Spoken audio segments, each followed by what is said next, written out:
All right, so this is a suggestion via Discord. The name of the video is Stop Blaming Inflation. Democrats Defend. All right, Kamala Harris's price control plan. We're going to go ahead and see what this is. We're going to break this down completely. If it sounds like trash, we're going to go ahead and call it that. But let's go ahead and jump into it. Vice President Harris and former President Trump rallying voters in Pennsylvania this weekend as they get ready to debate each other.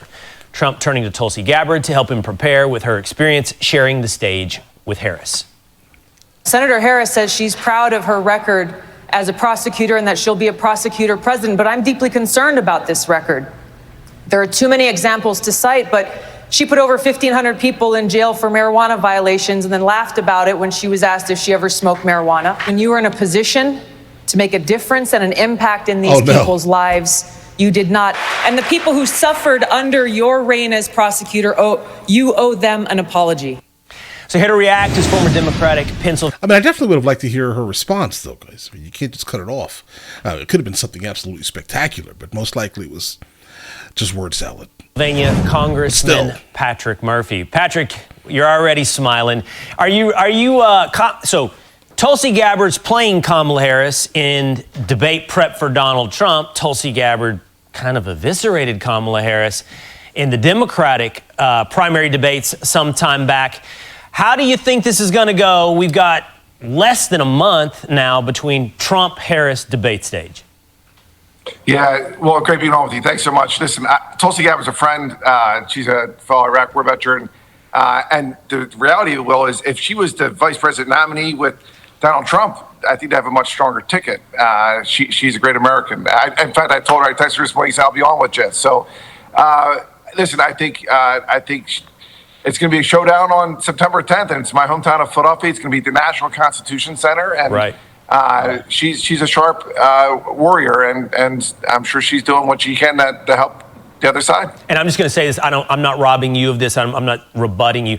J.D. Vance, by the way, also a veteran, also in. I don't think you were taking anything away from J.D. Vance. I've always been respectful for J.D. Vance. Right, but there's a difference. I mean, we're respectful of the veterans, and he wasn't overly respectful to my former roommate, Tim Walz, but, it is what it is. Well, now, to be fair on that, Patrick, this wasn't where we were going to go, but you and I have good back and forth conversations. Yeah. No one is criticizing Tim Walz's 24 years of service. The question remains whether or not he exaggerated those 24 years of service, both with the title that he claimed in Command Sergeant Major and whether or not his deployment was to combat or even in support of combat. A deployment to Italy shouldn't be played up as a deployment to Afghanistan or Iraq. And Yeah, that's not the same thing, guys.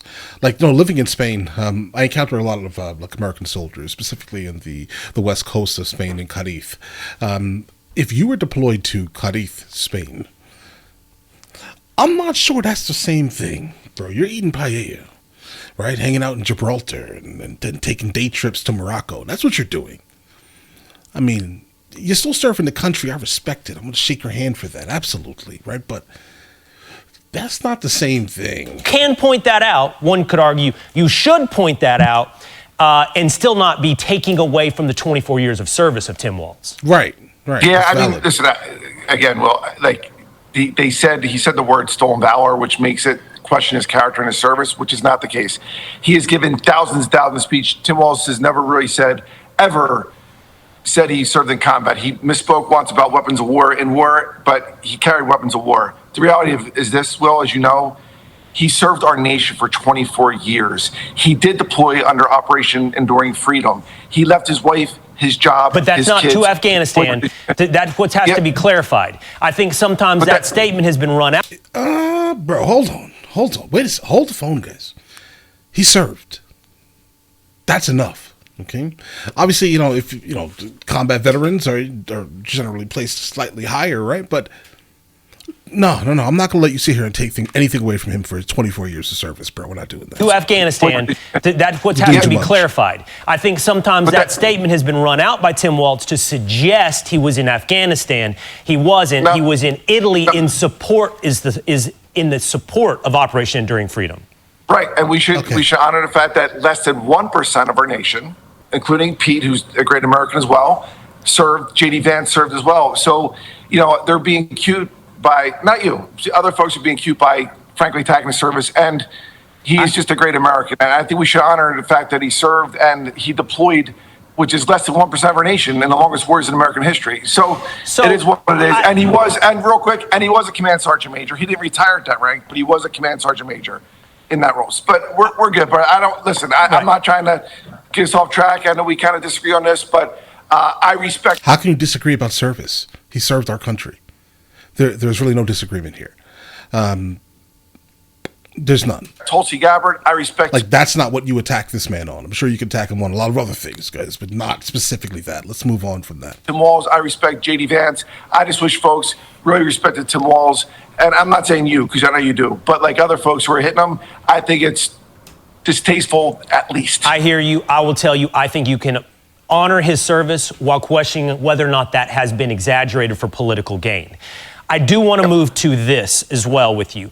That debate stage where we started. That's fair. This has got to come up, Patrick. And quite honestly, I don't know where you're going to go because you have been a moderate Democrat throughout your career. We're not talking about moderate stuff here, Patrick. Price controls, as suggested now by the Democratic candidate for president, is serious radical stuff that has been tried in America and failed.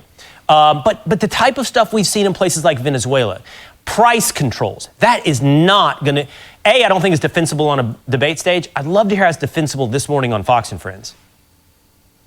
Listen, I think what the vice president is saying and the plan moving forward is that I think there's a real discomfort in America that, oil and gas companies have record prices, yet gas prices were $5, they're now down to $3, but still, it could be lower. Yeah, but this is about groceries. Patrick, to be clear, this is about groceries with margins of 1.5%. And groceries, and the same thing when she's in her line in North Carolina actually was really strong, and she's talking about supermarkets, some supermarkets are making record corporate profits and not passing on the cost savings. So I think there's a really call for transparency and like, hey, let's have the shared sacrifice. If you're making record profits, the American people should, and stop blaming like inflation, because inflation was at 9%, which was way too high. And right, it's a lower big part now. of that, well, as you know, was the $8 trillion that we went toward the national debt under the Trump years.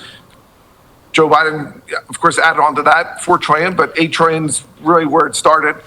The reality is this, is that we got to do a better job for everyday American families, and that's where our focus is going to be. And that's what I think, Calvin. And just to be clear, honestly, I got to go. You think price controls is a wise answer to this, to solving inflation, looking into price controls when it comes to groceries? No, I think there's transparency and letting people know where the corporate dollars are going and how they should be passed down, a part of it, to the American people and to the customers. I think capitalism is transparency. I think, the consumer... To a certain extent. Consumer-producer relationship is the definition of transparency. Right. I mean... Patrick, we didn't anticipate... Middle-class tax breaks. The $6,000 tax breaks for 100 million families, buddy.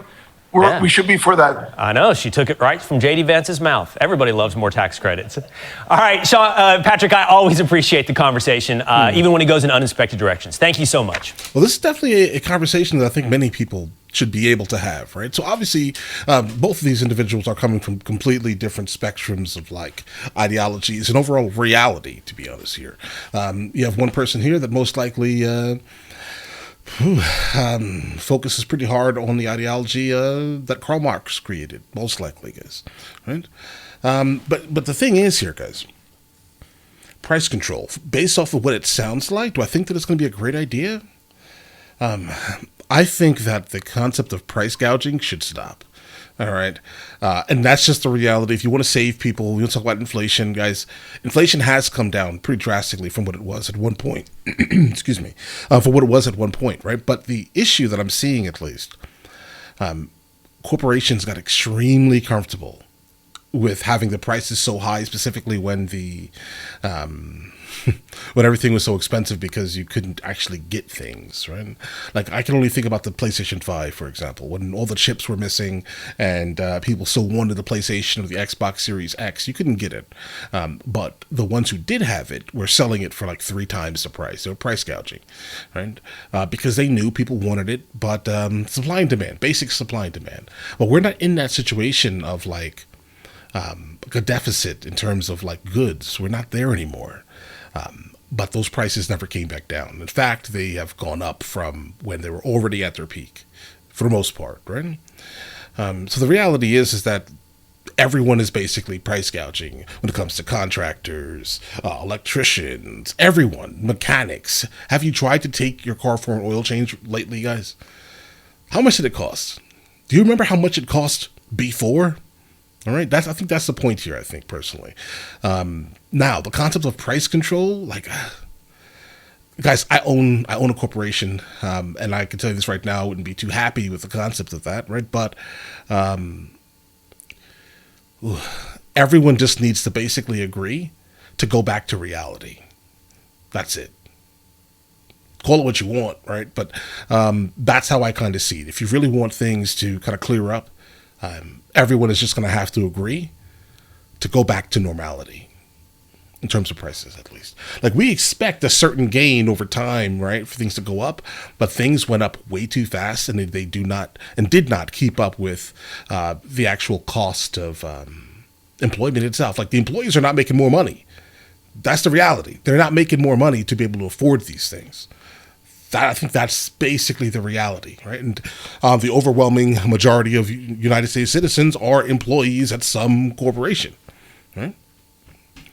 And so, yeah, it's them that are going to be the ones who are suffering the most at all turns, right? So, yeah, in fact, we need to figure out a way for everyone to stop being, for the most part, so greedy, okay?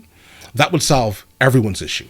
I definitely want to congratulate these two individuals here, though, guys, because this is how you have conversations with people who have different ideologies, guys. This is how conversations should work. Seriously. But all right, listen, you guys all have an absolutely amazing day. Enjoy your day thoroughly. Guys, before we go, are you guys subscribed to the other channels? Logical Movie Reviews with Mr. L. Boyd, along with Mr. L. Boyd Music. Both are found in the description. Check it out.